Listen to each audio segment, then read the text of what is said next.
Thank you అండి అందరికీ. చాలా చాలా చాలా సంతోషంగా ఉందన్నమాట, అది మాటల్లో చెప్పలేనిది. నా పేరు హైపరాది, నేను ఆంధ్రప్రదేశ్ డిప్యూటీ సీఎం గారి తాలూకా. ఇది నేను ఇంక ఎన్ని సంవత్సరాలైనా చెప్పుకుంటాను, నేను అందులో తిరగలేదు. అంత కష్టపడ్డాం, ఆ ఫలితం మాకు అంత ఆనందాన్ని ఇచ్చిందనమాట. నిజంగా అంటే ఇంకా ఈరోజు ఈ ఫంక్షన్ ఇంత గ్రాండ్గా చేస్తున్న విశ్వప్రసాద్ గారికి నిజంగా థ్యాంక్ యూ చెప్పాలి. ఎందుకంటే మన కూటమి అనే ఒక సినిమా 164 రోజులు ఆడింది, అందుకే ఈ సక్సెస్ మీట్ జరుగుతుంది. కాబట్టి ఈ సక్సెస్ మీట్కి వచ్చిన మీ అందరికీ కూడా థ్యాంక్ యూ సో మచ్. అంటే ఒక కొడుకు తను సంపాదించిన మొదటి సంపాదన వాళ్ళ తల్లికి ఒక చీర ఇచ్చినప్పుడు ఆ తల్లి కళ్ళల్లో ఎంత ఆనందం అయితే కనపడుతుందో, అలాగే అదే కొడుకు ఎదిగి తను కొనుక్కున్న బైక్ మీద తన తండ్రిని కూర్చోబెట్టుకున్నప్పుడు ఆ తండ్రి కళ్ళల్లో ఎంత ఆనందం అయితే కనపడుతుందో, పవన్ కళ్యాణ్ గారు గెలిచినప్పుడు ప్రతి జన సైనికుడి కళ్ళల్లో అలాంటి ఆనందాన్ని నేను చూశాను. నిజంగా అలాంటి ఆనందాన్ని నేను చూశాను. ఎందుకంటే ఆల్మోస్ట్ 10 సంవత్సరాల నుంచి జనసేనకు సంబంధించి ఏదైనా మీటింగ్ జరుగుతున్నప్పుడు చాలామంది కింద నుంచి సీఎం అని అరుస్తుంటే కొంతమంది అనేవాళ్ళు, ముందు మీ వాడిని ఎమ్మెల్యే అవ్వమను అప్పుడు చూద్దాం అనేవాళ్ళు.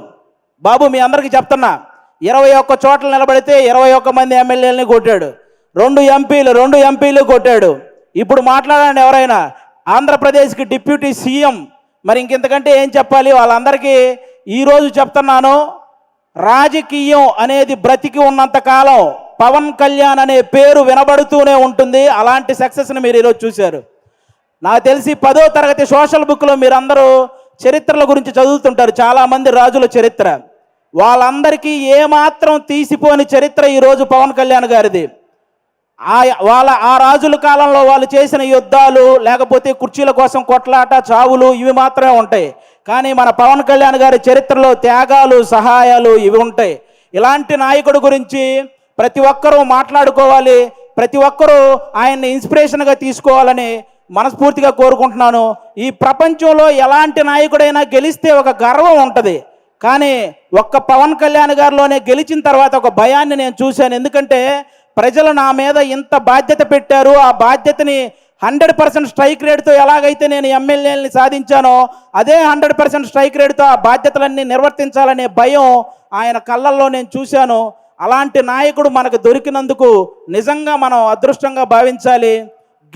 గెలవటం ఇదంతా ఒక ఎత్తు అయితే, లంకా దహనం చేసిన తర్వాత హనుమంతుడు వెళ్ళి శ్రీరాముడి పాదాలు పట్టుకున్నట్టు ఎప్పుడైతే 21 సీట్లు గెలిచాడో వెళ్ళి వాళ్ళ అన్నయ్య చిరంజీవి గారి పాదాల పైన కూర్చున్నాడు, పాదాలను పట్టుకున్నాడు చూసారా, అప్పుడు ఆ అభిమానం 100 రెట్లు పెరిగిందండి. అందరి కళ్ళల్లో ఒక ఎమోషను. అంటే మెగా ఫ్యామిలీకి ఎప్పుడు దూరంగా ఉంటాడు కళ్యాణ్ గారు, దూరంగా ఉంటాడని అనుకునే వాళ్ళందరికీ ఈ విజయాన్ని తీసుకెళ్ళి అన్న దగ్గర పెట్టాడు చూసారా, అంతకంటే ఎమోషనల్ మూమెంట్ ఇంకోటి లేదు. అది మనకి ఎప్పటికీ గుర్తుండిపోతుంది. అలాంటి ఎన్నో హ్యాపీ మూమెంట్స్ని మనకిచ్చినటువంటి పవన్ కళ్యాణ్ గారికి, అలాగే జనసేన కోసం కష్టపడిన ప్రతి జన సైనికుడికి ఈ సభ ద్వారా అందరికీ కూడా నా ధన్యవాదాలు చెప్పుకుంటున్నాను. Thank you so much. ఈరోజు ఇక్కడికి ఇంతమంది వచ్చినందుకు మీ అందరికీ వన్స్ అగైన్. ఇక నుంచి మనకి ప్రాబ్లమ్స్ ఏమి ఉండవు, అంతా హ్యాపీగా నడుస్తుంది 5 సంవత్సరాలు. కాబట్టి మీరందరూ ఇలాగే ఈ సక్సెస్ని ఎంజాయ్ చేయాలని మనస్ఫూర్తిగా కోరుకుంటున్నాను. థ్యాంక్ యూ అండి, థ్యాంక్ యూ.